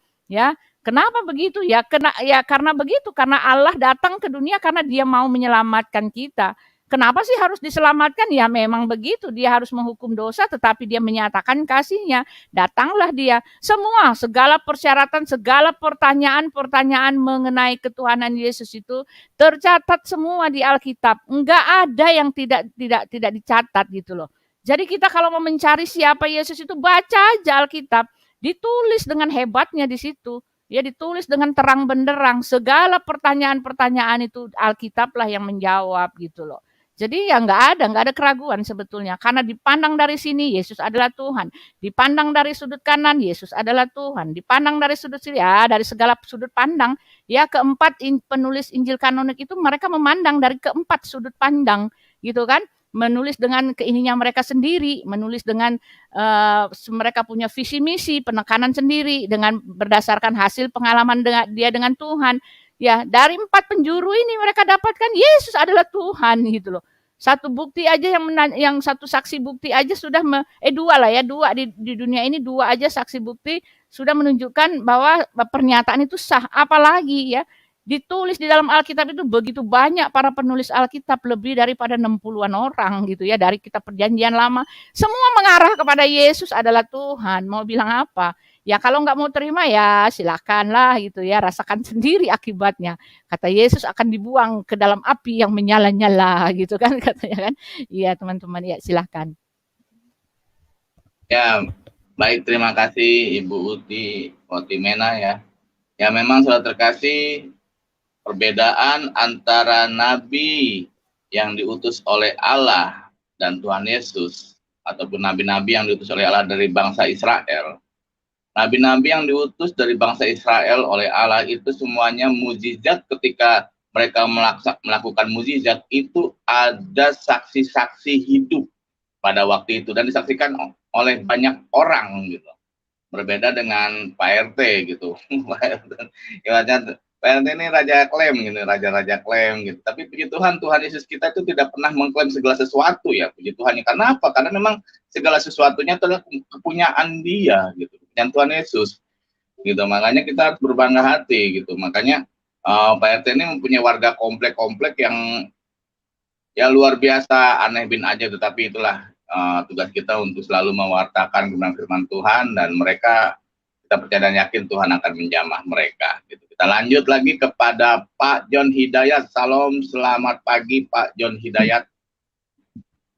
Shalom, selamat pagi sekali lagi, semangat pagi Pak Raja Wali, selamat pagi ya. Pak Gunawan, Bu Uti, dan Bu Suryani. Selamat pagi Pak John. Ya, selamat pagi Pak John. Puji Tuhan, memang terima kasih buat firman Tuhan ya yang disampaikan Ibu Uti, bahwa memang mujizat-mujizat yang ditampilkan oleh Tuhan Yesus itu adalah bukti-bukti keilahiannya ya. Jadi memang kalau kita jujur kita renungkan mujizatnya, perkataannya, kuasanya, apa yang diusahakan Yesus, semua yang ditampilkan Yesus bukan saja sudah banyak, bukan saja sudah lengkap, tapi sempurna. Tapi memang masalahnya adalah kita ingat ketika Yesus hidup di eranya, bagaimana Tuhan Yesus berupaya meyakinkan kalangan Farisi, Taurat, dan bangsa Yahudi pada umumnya yang tidak percaya dan tidak mudah percaya. Mereka terlalu mengidolakan Musa, kendati Musa sebenarnya menulis, mencatat tentang Yesus itu sendiri. Tetapi memang ya kita tahu bahwa Alkitab menulis bahwa mereka belum dibukakan pikirannya, belum dibukakan jiwanya, hatinya, rohnya untuk menerima secara utuh apa yang ditulis oleh Musa, maka itu menjadi kesulitan tersendiri dalam tanda petik secara hurufiah. Kendati semua perbuatan Yesus itu perkataannya, tanda-tandanya sudah sempurna, tapi kalangan mereka yang diyakinkan Yesus kala itu tidak juga mudah percaya. Bahkan ketidakpercayaan mereka bermuara melahirkan kebencian demi kebencian dan berujung kepada penyaliban Yesus. Jadi kalau kita renungkan hari ini, pada waktu itu Yesus sebenarnya meyakinkan mereka tidak ada unsur pemaksaan kehendak. Tidak ada unsur memaksakan ya keyakinan mereka, tetapi karena keyakinan mereka yang mereka tunggu itu tidak lain adalah harus diwujudkan di dalam diri Yesus. Tapi ketika Yesus sudah tampil, sudah ada di depan mereka, kasih karunia sudah ada di depan mereka, sorga sudah ada di depan mereka, mereka masih tertutup juga ya rohani mereka, sehingga tidak bisa menerima Yesus sebagai apa yang mereka tunggu-tunggu. Jadi kalau kita hidup zaman sekarang, kita juga sebagai generasi penerusnya Tuhan Yesus, sebagai sarana dan alat-alat suara Tuhan untuk menyuarakan berita baik, kabar baik kepada dunia, kepada masyarakat. Sebenarnya kita sama-sama, ya teman-teman pasti ya sama-sama, kita tidak bermaksud memaksakan kehendak agar orang berkeyakinan meyakini Yesus. Tetapi ini adalah wujud dari kasih Allah yang sempurna yang sedang kita tampilkan, yang sedang kita perkenalkan. Karena biar bagaimanapun juga, percaya atau tidak percaya, pada akhirnya semua mata akan memandang siapakah Allah Tuhan yang Esa. Pada akhirnya semua generasi juga akan tahu bahwa pada akhirnya ya hakim atas segala hakim, ya juru selamat cuma satu. Tuhan yang Esa yang satu, tidak lain bermuara. Ada merujuk kepada Tuhan Yesus Kristus. Tapi tidak apa-apa teman-teman. Yang penting kita dengan tulus, kita dengan kasih, kita mengasihi sahabat, kenalan, teman, rekan yang hari ini mungkin mendengar sharing kita. Kita jujur, kita mengasihi mereka. Semoga saja kelak mereka mendapat hidayah, mendapat anugerah Tuhan. Akhirnya hati mereka juga terbuka menerima Tuhan dan Juru Selamat, agar mereka juga memiliki hak masuk dalam kerajaan Tuhan. Dari saya seperti itu Pak Raja Wali, terima kasih buat waktu yang diberikan kepada saya. Tuhan memberkati. Baik, terima kasih Pak John Hidayat ya. Ya silakan Ibu Ti, mungkin ada yang mau ditambahkan atau ingin ditanggapi dari apa yang disampaikan oleh Pak John. Ibu Ti. Wah. Oh, maaf, saya mute ya. Sudah Pak, sudah cukup ya. Itu pelengkap ya. Sudah cukup ya. Pokoknya segala, makanya Yesus mengatakan sudah genap ya. Sudah selesai, sudah genap. Genaplah semua yang telah tertulis di dalam kitab perjanjian lama ya. Semua sudah genap ya. Nggak ada keraguan ya. Tidak ada keraguan. Yesuslah Tuhan itu ya. Amin, itu amin. saja ya. Silakan yang lain Pak. Ya. Ini sebenarnya saya nih host di sini nih harus belajar bahasa Inggris ya supaya fellowship asli ini sudah go internasional. Soalnya nih kita sapa dulu nih, ada Ibu Cynthia Gumilang. Salam, good morning Ibu Cynthia Gumilang. Saya harus belajar bahasa Inggris ini. Salam, good evening salam, dari Bu. sini, good morning Oh, good Indonesia. evening Bu. Aduh, good evening, hatur sore. Ya, wilujeng Bu. Ya, monggo Ibu Cynthia. Monggo Ibu. Makasih. Shalom, Maha Kuasa benar Bapakku yang tercinta, yang termulia. Dia benar-benar sudah mengerjakan mujizat yang sangat bagus.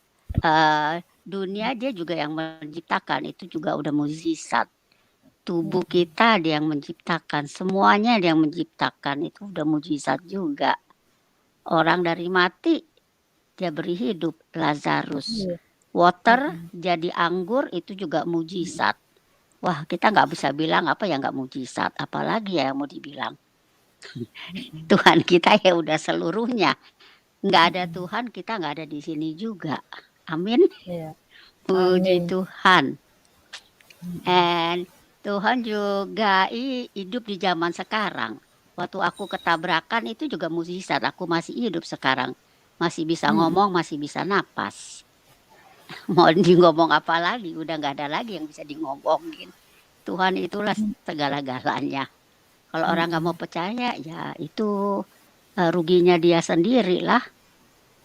Kita sudah dapat yang terbaik, mempercayai Tuhan, karena dia segala-galanya buat kita. Abba Father, we love you, we magnify your name. Above all, we are so grateful that you created everything, that you make every miracles, Abba Father. Even the dead you brought to life. Even I, when I was my accident, I was alive. Not dead, Father, but we believe for more miracles for MKC who is in jail. Make him alive, Lord, so that he will be the light for the people who are in jail and who are outside.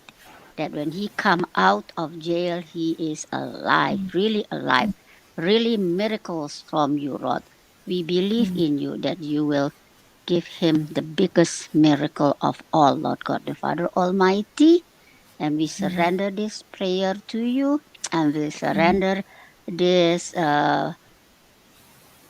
learning about mujizat to you, Lord, and we believe that the people in the live chat hearing will be touched and be transformed. In Jesus' name we pray and believe. Amen. Praise the Lord. And Hallelujah. Thank hallelujah. you. I God believe. bless you. Yeah. I do believe it. Yeah. Amen. Amen. Hallelujah. Amin, amin. Yeah, Ya, amen. Ya, sorry Thank amin. you. Pak God bless you Mrs. all. Ya, sorry Pak Muhammad. Ya, Mrs. Ya, Cynthia silakan. Gumilang. Ya, thank you for your additions ya about the comment. Thank you ya, because yeah, Thank you. we do not need anything. Yeah, we do not need anything at all because everything has already provided by God to prove that He is God, right? Everything Amen. has already provided. He has done anything to fulfill the Everything. Yeah. requirements to be God, right? All the Amen. requirements to be to show us that He is God has been provided for us. So there is Yes. no No other hesitation at thing. all, right? No Nope. hesitation, no doubt Nope. at all, because He Nope. has already proved that He Yep. is God. Yeah, God. just From the believe it. beginning, Just when He believe it. created the Yeah, heaven from and the the earth. beginning. Yeah, from the beginning, from the beginning. Yeah, He has Yep. done everything. Yeah, yeah. God Almighty. Yeah, is very wonderful God, right? Hallelujah. We Praise have the a Lord. very big God, wonderful God, the extraordinary Uh-huh. God. Oh my God. Yeah, it's really, really Yes. astonishing. Yeah, astonishing. Yeah, right. Amen. Thank Amen. you. Yeah, thank you for Thank you. the God comment. bless you. Really Yeah, good God bless. apa? Yeah, really good God. Ya, Good God. thank Thank you. you. He Good Thank is you, the God ya, right. memang. He is Cynthia. the righteous. Ya, yang betul ya. Silakan. He is the righteous God. He is Yeah, the Ya, only the righteous and the righteous, rock the and righteous. everything. All the Yeah, and above. everything. Yeah, we can we can say all that because He is the truth. we have seen, we have Yeah. seen, ya kan? Kita sudah Yeah. lihat, Yep. ya kan? Iya. Yeah. Okay. Even now, the truth is in Israel. You can see the tomb and everything. Gethsemane, the Dead Sea. Yeah. That is the proof Yeah. already. He is really miracle. It's still there. Yeah. What Hopefully, else I can will be you say? able to go there. Yeah, hopefully, I will be able to go there next year. Yeah, Yeah, you go there. because It's very, very yeah, nice. just pray It's for very me. nice. Pray for Yep. me, and then pray that Yep. we will be able to go there and then see the Mesir, the Jordan, and everything's there. Oh, the Jordan Yeah. is nice. The Dead Sea, Yeah, you everything. have been there before, right? Yeah, You have been twice. there before. It's so nice. Twice. Oh, nice place. Yeah. Mhm. Yeah. Thank you, Mrs. Cynthia. Thank you. God bless you. Ya, terima kasih Ibu Uti dan terima kasih Ibu Cynthia. Ya, luar biasa sekali apa yang disampaikan dan apa yang ditambahkan. Saya memang harus perlu hikmat nih. Haleluya. Ya, saya akan sapa sudah hadir bersama kita nih Laskar Kristus nih, Bapak Aritonang. Salam, selamat pagi Bapak Aritonang. Shalom, Pak Raja Ya, Wali. salam Pak Shalom Bu Aritonang. Uti, Pak Abu Kristus, Bu Suryani, Pak Ya, Jos, Bu shalom. Cynthia, shalom semuanya. Tuhan Yesus memberkati kita semua. Oh, luar biasa. Saya Bu Uti ngomong tadi sama Bu Cynthia nggak ngerti saya, entah apa yang dibilang. Because I like English very much, so I studied it very hard when I was at college. You know.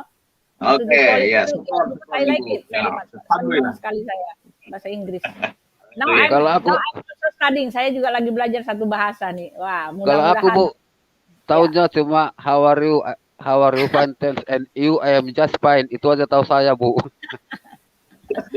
Iya, Haleluya. iya Pak. Oke, luar biasa.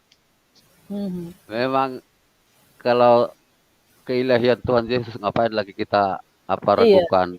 Begitu banyak mujizat, ajarannya mengasihi, bukan seperti ajaran yang sebelah itu tambah beriman, tambah nggak biadab. Kalau kita sebagai anak-anak Tuhan, tambah beriman, tambah baik, tambah mengasihi sesama. Itu namanya betul-betul ajaran dari Tuhan Yesus. Dan juga kita nggak usah ragu lagi. Keselamatan hanya ada di dalam Yesus, di luar Yesus. Amin. binasa. Aku tadi malam, Bu, yang di tempat Pak Papel itu, saya yang mengundang itu, Pak Selamat Riyadi. Kulihat Bu Oh Uti gitu. bertanya, iya, aku suruh masuk dia ke WA. Aku suruh masuk, langsung masuk. Bu Uti saya lihat pertanyaannya luar biasa dan juga jawabnya pun luar biasa. Itulah betul-betul orang cerdas. Kalau orang cerdas itu memang ya tahu dia mana yang benar, mana yang salah. Kan terakhirnya kan masuk juga sama dia. Habis dihajar sama dia itu, nggak bisa apa-apa sama Iya, dia. sama dia. Lari dia ya, Pak, pontang-panting, Iya. terbirit-birit, tunggang langgang kalau bahasanya ya, Pak, ya, lari tunggang langgang. Dia yang datang mau bertanya, dia mundur sendiri ya. Ya begitu, Iya. bingung. Iya, luar biasa itu Pak Selamat Riyadi. Besok dia ada di channel saya. Saya minta dia kesaksiannya kenapa jadi Kristen. Wah, luar biasa itu. Luar biasa. Iya. Memang kalau orang-orang murtadin itu mereka akhirnya dikasih kuasa ya oleh Tuhan Yesus untuk memberitakan yang sebenarnya. Oleh sebab itu mereka tuh punya pengaruh luar biasa gitu loh Pak. Kita lihat Pak Saifuddin Ibrahim gitu kan, Pak Aceh, yang orang-orang dari luar ini, mereka tuh akan bisa membawa jiwa banyak sekali ya. Untuk itulah mereka dipanggil gitu ya Pak ya. Memang ada Iya. penugasan tersendiri dan ada apa sih kalau ketika mereka dipanggil ya kayak Pak Muhammad Ferdiansyah ini ketika dipanggil mereka tuh punya punya beban sendiri gitu loh. Tuhan Yesus sudah kasih mereka, diberikan kuasa untuk menyadarkan mereka, Roh Kudus. Banyak jiwa dari mereka itu datang gitu. Mereka itu menjadi alat untuk datang membawa jiwa datang kepada Yesus. Ini lebih efektif sebetulnya orang-orang dari luar itu. Kenapa ya? Saya juga bingung. Banyak sekali dari Pak Saifuddin itu kan, saya lihat di video ketika dia membaptis orang, buset orang yang minta dibaptis berbaris Pak. Sekali baptisan barisan berbaris orang satu dibaptis dua, ketiga, keempat, kelima, keenam. Saya bilang gimana itu cari jiwanya ya luar biasa itu. Roh Kudus bekerja banget gitu kan. Ya begitu, memang mereka dipakai betul-betul. Sekali mereka dipakai kayak Rasul Paulus lah istilahnya ya, Pak Aritonang ya. Iya, Bu, betul. Karena Paulus mereka ini ya berapi-api dan juga tidak ragu sedikit pun apapun godaan. Seperti bilang Pak Kacek kan, ya apapun yang terjadi, sekali Yesus, tetap Yesus. Katanya gitu kan luar biasa. Salam sadar katanya gitu. Memang luar biasa Pak Kacek ini. Ya, saya tolong dibacakan dulu untuk menguatkan Pak Kacek di apa? Di penjara. Apa itu Pak? 1 Korintus 10 ayat 13. 10 ayat 13 ya, sebentar. Ya, ini dia. Sudah saya buletin juga ya. Pencobaan-pencobaan yang kamu alami ialah pencobaan-pencobaan biasa yang tidak melebihi kekuatan manusia, sebab Allah setia dan karena itu Ia tidak akan membiarkan kamu dicobai melampaui kekuatanmu. Pada waktu kamu dicobai, Ia akan memberikan kepadamu jalan keluar sehingga kamu dapat menanggungnya. Ya. Amin. Amin. Itu saya yakin Pak KC akan kuat menjalani cobaan-cobaan. Karena Pak KC itu saya yakin dan percaya bahwa Pak KC itu udah Panglima Laskar Kristus. Karena dia berani bersaksi, berani bertanggung jawab, tidak ada ragu-ragu lagi. Ya, saya mau tambahkan dikit apa? Pak. Tuhan akan menyertai dia sampai masa tuanya. Satu lagi Bu, bacakan ayat ini, Yesaya 46 ayat 4 untuk Pak KC ini. Yesaya berapa? 46 ayat 4. 46 ayat 4 ya. Bentar saya ambil ya. Yesaya 46 ini dia. Ayat 4 ya. Sekalipun ribut dan berbuih airnya. Salah Bu, salah. Yesaya 46 Oh ini Mazmur ini, sorry saya salah lihat. Mata saya udah bisa-bisanya Yesaya saya bisa kelihatannya Mazmur kelihatan Yesaya. Matanya udah menipu matanya. Ya, Yesaya 46 ayat 4 ya. Sampai masa tuamu aku tetap dia dan sampai masa putih rambutmu aku menggendong kamu. Aku akan melakukannya dan menanggung kamu terus. Aku mau memikul kamu dan menyelamatkan kamu. Ya. Haleluya. Itulah untuk Pak KC. Terima kasih Bu Uti, mohon ditanggapin. Iya, luar biasa ya Pak ya. Nah, di dalam Korintus 10 ya, Yesus mengatakan ayat 13 tadi, percobaan-pencobaan yang kamu alami ialah pencobaan-pencobaan biasa yang tidak melebihi kekuatanmu, kekuatan manusia, sebab Allah setia dan karena itu Ia tidak membiarkan kamu dicobai melebihi kekuatanmu. Nah, saya kadang bingung ya, apakah betul Tuhan mencobai manusia gitu kan? Satu kali saya bingung-bingung itu apa ini, kenapa Tuhan mencobai? Emangnya Dia nggak tahu gitu kapasitas manusia gitu kan? Lalu saya satu kali pernah baca buku gitu. Ternyata kalau di Kristen ya kalau di Kristen ketika dikatakan Tuhan mencobai itu sebetulnya Tuhan menguji ya. Jadi kalau dikatakan Tuhan menguji ya menguji itu artinya dia menguji ya, tidak ada istilah pencobaan itu berasal dari Tuhan. Makanya di sana dikatakan Tuhan tidak membiarkan, dia katakan ya, setia karena Ia tidak membiarkan kamu dicobai melampaui kekuatanmu. Nah, itu dia. Dia tidak membiarkan kamu dicobai melampaui kekuatanmu. Itu artinya pencobaan itu bukan dari dirinya. Ya, kalau dia yang memberikan pencobaan ya nggak mungkin dia membiarkan pencobaan itu melampaui kekuatan. Ya, memang pencobaan, kalau ada kata pencobaan itu adalah pencobaan berasal dari roh-roh gitu. Saya baca. Lalu kalau Tuhan sendiri itu ketika ada kata dibilang menguji. Nah, kalau uji itu dari Tuhan, tetapi kalau iblis itu dia mencobai. Dan Tuhan tidak membiarkan pencobaan itu melebihi kekuatan kita ya. Jadi Tuhan kadang melihat gitu kan, membiarkan seperti ini kan, seperti Ayub ya, iblis minta persetujuan dari Tuhan untuk memberikan pencobaan kepada Ayub. Nah, itu dia, pencobaan itu kadang Tuhan lihat, lalu Dia tidak akan membiarkan pencobaan itu melebihi kekuatan kita, tetapi jelas kita ketahui bahwa Tuhan sendiri tidak mencobai ya, Dia tidak mencobai dan Dia sama sekali tidak mencobai. Adapun kalau yang dimaksud mencobai itu adalah menguji, tetapi Tuhan tidak pernah mencobai siapapun gitu loh. Jadi kalau Pak KC mengalami persekusi ya di luar sana ya, itu bukan berasal dari Tuhan, bukan Tuhan jahat ya mencobai dia, enggak ya, bukan berasal daripada Tuhan. Namun janji Tuhan, Dia mengatakan Dia akan memberikan jalan keluar. Ya, jadi setiap kita dihimpit oleh masalah yang berasal dari roh-roh dunia ini, ya Tuhan akan memberikan jalan keluar. Ya, asal kita percaya, kita akan melihat mujizat-mujizatnya gitu kan, yang kita baca tadi ya. Ya itu sih Pak, terima kasih. Ya. Ya, baik, terima kasih Ibu Tuti Watimena dan terima kasih juga nih Bang Aritonang ya, Bapak Aritonang ya, luar biasa sekali firman Tuhan yang telah menjadi penambahan kita pada pagi hari ini untuk semakin kita dikuatkan, terutama untuk saudara kita ya, rekan kita Bapak Muhammad KC. Kita percaya dan yakin apa yang terjadi kepada Bapak Muhammad KC, Tuhan tidak akan pernah meninggalkan sedetik pun kehidupan Bapak Muhammad KC.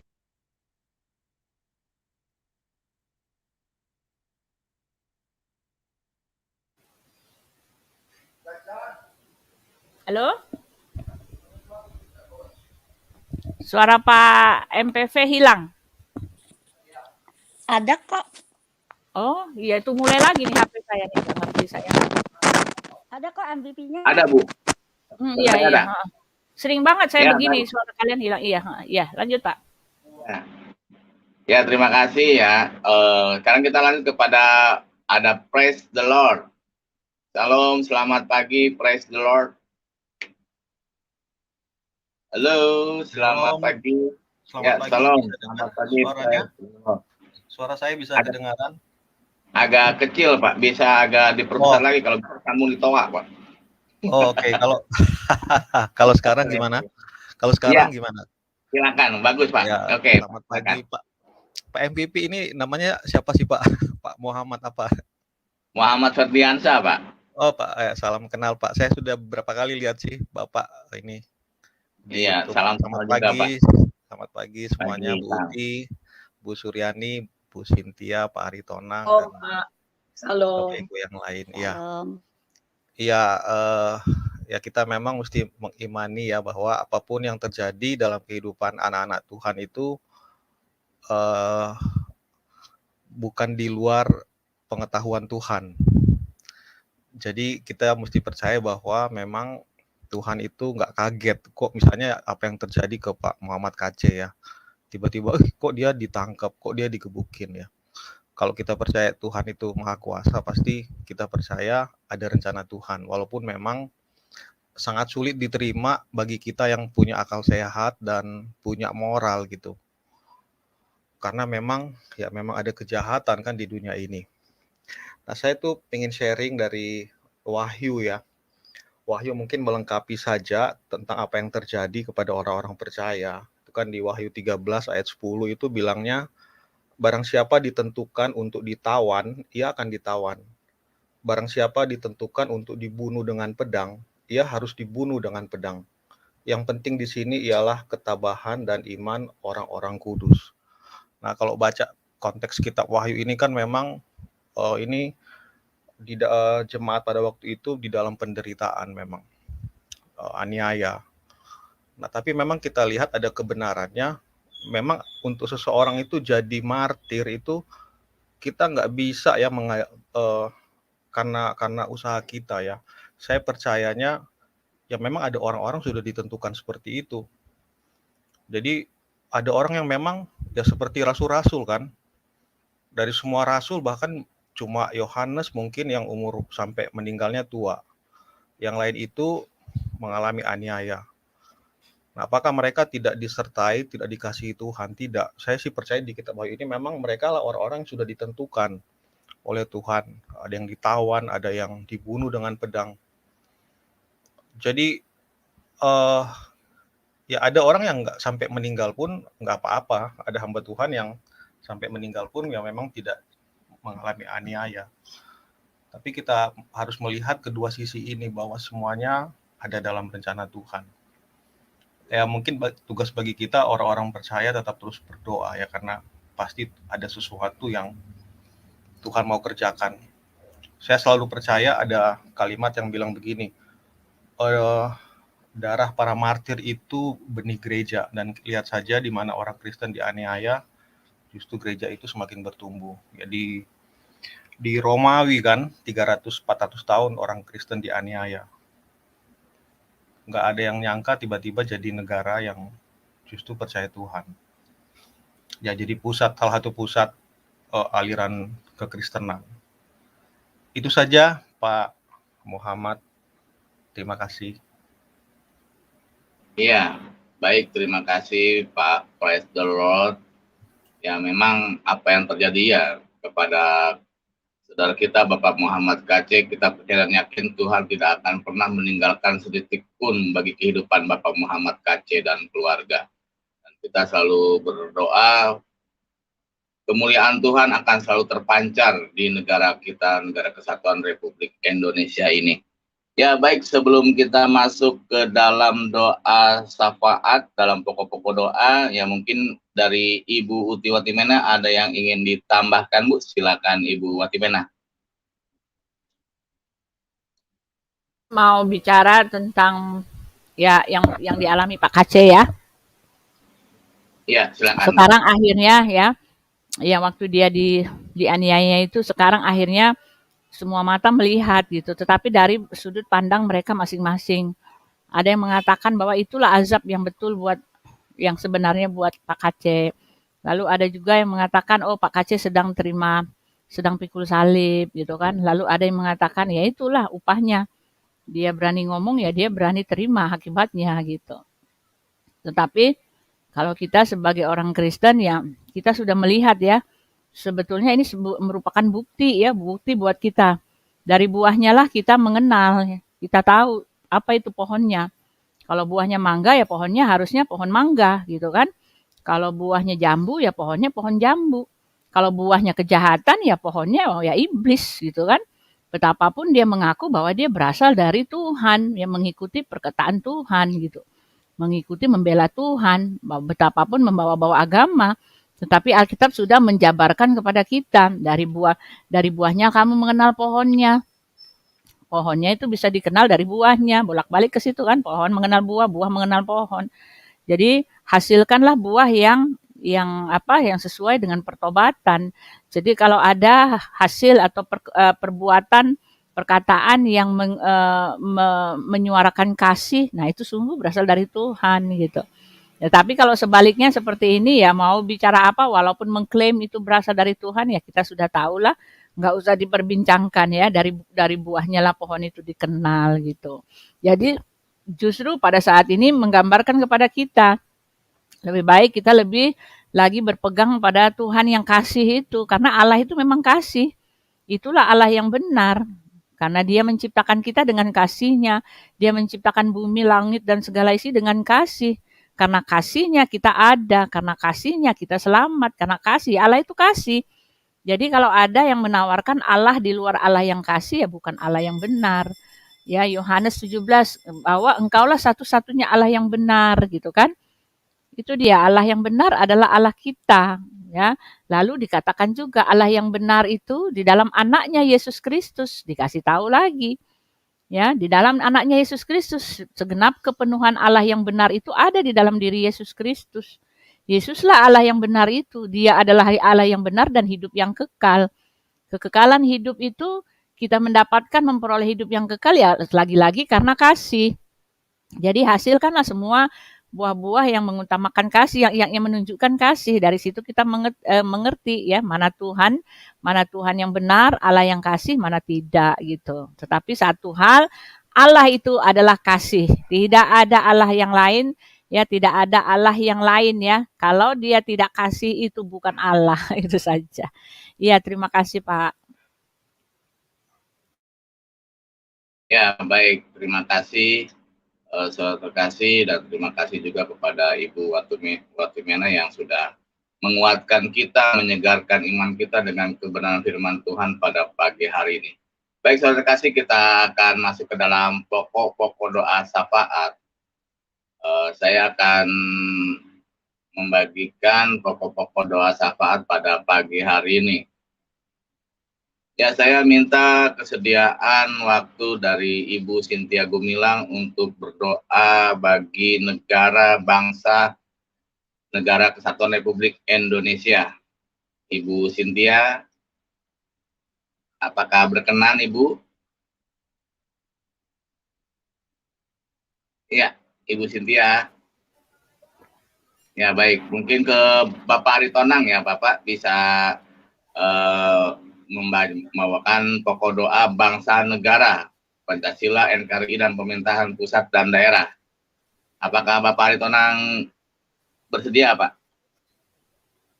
Halo, Pak Aritonang. Wah, kayaknya pada menghilang semua ini. Haleluya. Ya, baik. Saya minta dari Bapak Api Kristus bisa untuk bimbing kita doa dalam bangsa dan negara, Pak Api Kristus. Ya, siap. Ya, alhamdulillah. Pak Api Kristus ya, alhamdulillah. Ada ya? Ada, ya, Bu. ada itu baru itu. Kalau saya yang kenal pakai peci. Ya, baik, untuk pokok doa yang kedua, untuk doa gereja dan Kristuber, saya minta kesediaan dari Ibu Pendeta Suryani Pantau untuk pimpin kita dalam pokok doa yang kedua. Ya, siap Pak. Iya, terima kasih Ibu. Lalu Ya, yang ketiga pokok doa untuk Askri. Ya, saya minta kesediaan waktu kepada Pak John Hidayat. Siap, gerak Pak. Haleluya, selalu semangat hambanya ini. Dan sesudah itu disambung kepada doa Bapa kami dan sekaligus doa berkat akan saya berikan waktu seluruhnya kepada Ibu Uti ya. Ya. Baik saudara kasih, mari kita satukan hati, kita masuk ke dalam pokok-pokok doa syafaat.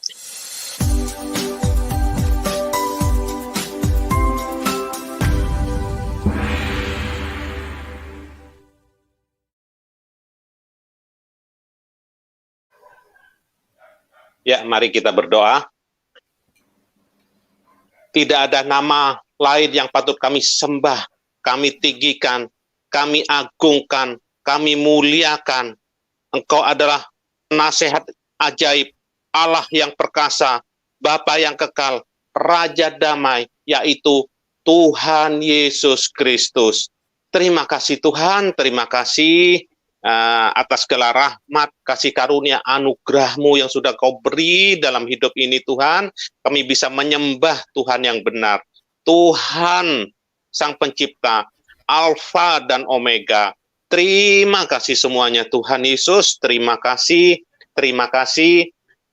Terima kasih juga kami kebetulan boleh berada asalnya dari Indonesia Tuhan, dan sebagai bangsa Indonesia Tuhan, kami harus taat kepada wakil-Mu di bumi, yaitu di bumi Indonesia. Pemerintahan Tuhan yang sudah Engkau percayakan, berdoa, diberkatilah pemerintahan yang tertinggi sampai terendah, Presiden Jokowi, wakil, para kabinet, menteri, gubernur, wali kota, bupati, camat, lurah, RT RW yang terendah Tuhan, Kau memberikan hikmat.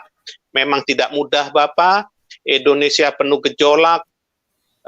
Betapa Indonesia mengalami warna-warni kejadian Tuhan, bukan saja bencana alam, namun dari orang-orang yang tidak puas akan pemerintahan, yang tidak taat akan pemerintahan Tuhan. Biarlah pemerintahan yang ada ini Engkau memberikan kekuatan benar Tuhan, mempunyai wibawa yang daripada Engkau, bagaimana membawa bangsa ini dari semakin baik Tuhan, dan baik Bapa.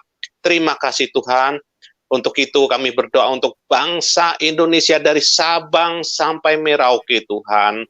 Butuh lawatan daripada Engkau Tuhan, butuh dibebaskan dari cengkeraman-cengkeraman kuasa si gelap Tuhan.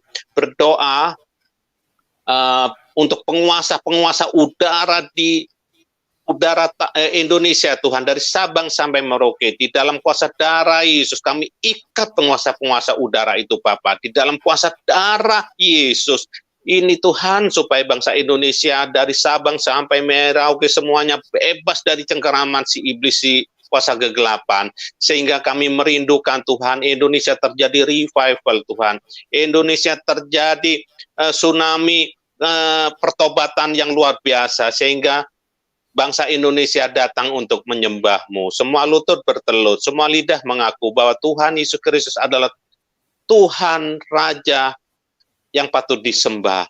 Terima kasih Tuhan, terima kasih, dan agar Pancasila menjadi ideologi negara Tuhan, tetap eksis berdiri Tuhan, sebagai tatanan di dalam bangsa Indonesia dan juga NKRI, selalu kuat Tuhan, jangan sampai terpecah belah Bapa, dalam nama Yesus. Terima kasih Tuhan, terima kasih dalam nama Yesus, haleluya, amin.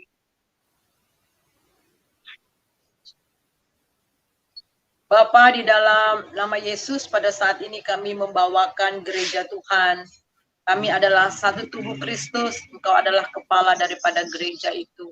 Sebab itu biarlah kami sebagai anggotanya, kami saling membutuhkan satu dengan yang lain. Kami saling bersekutu, kami saling mendorong, membangun, dan juga saling menopang satu dengan yang lain. Sehingga betul-betul gereja Tuhan betul-betul menjadi garam, menjadi terang di tengah-tengah kegelapan dunia ini. Biar lewat gereja Tuhan, orang lain boleh melihat Yesus betul-betul hidup dalam kehidupan kami. Kami mau berdoa di mana di dalam masa pandemik ini banyak gereja-gereja gedungnya ditutup dan banyak yang lewat online. Oleh sebab itu lewat YouTube dan sebagainya. Biarlah lewat media yang telah Tuhan sediakan ini, jemaat tetap semangat beribadah, tetap ada kerinduan, haus, lapar, dahaga akan Tuhan, sehingga iman mereka terus dikuatkan dan mereka semakin teguh dari waktu ke waktu. Pakai setiap hamba-hamba Tuhan supaya mereka tetap semangat.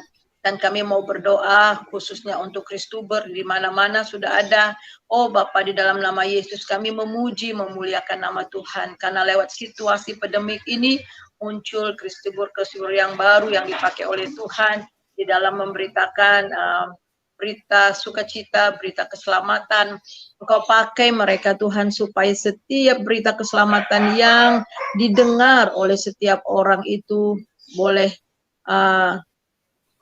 mengubah setiap hati dan banyak orang yang boleh percaya kepada Tuhan.